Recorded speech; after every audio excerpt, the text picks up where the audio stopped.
የኢትዮጵያ እስልምና ጉዳይ ምርጫ ዘንድሮ ለየት ባለ መልኩ በቴክኖሎጂ በተገደፈ ከፍተኛ ስልጣኔ በተሞላበት ነው ምርጫ ያካሄር ነው። ደስ የሚል ነገር ነው። ይሄ ለመጀመሪያ ኢትዮጵያ ውስጥ የሚታይ ነው። ምንም ማህበረሰብ በሙሉ ተሳትፎበታል ተብሎ ባይታመንም ፈርቀዳጅ ስለሆነ ታላቅ ምርጫ ነው የተካሄደው ብለን እናምናለን።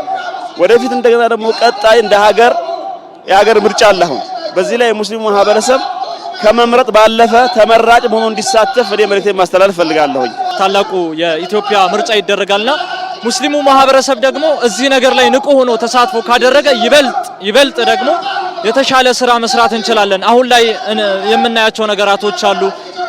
ነፃነታችን በረምብ ተሰምቶናል አልহামዱሊላህ። ከዚህ ቀደሙ አንፃር ምንጊዜም ሀገር የአንድ ወገን አይደለም የማንኛውም የሁሉም ወገን ስለሆነ ሀገርህ ላይ በመምረጥ ተሳትፈህ ሀገርን ማገልገል ማህበረሰቡን አንድ አድርጎ መምራት መታደል ስለሆነ ሙስሊሙ ማህበረሰብ በውስጡ ያሉትን በጣም አናሳ የሆኑ ልዩነቶችን ወደ ጎን በመተው አንድነቱን፣ ፍቅሩን፣ ወንድማማችነቱን አስከብሮ ሀገር ሰላም እንድትሆን ሀገር እንድትበለጽግ ሌሎች ያደጉ ሀገሮች የሚደርሱበት ቦታ ላይ እንድንደርስ ከፍተኛ ስራ ስለሚጠበቅብን ሁሉም ሙስሊም ማህበረሰብ በመመረጥም ተሳታፊ እንዲሆን ጥሪዬን አስተላልፋለሁ።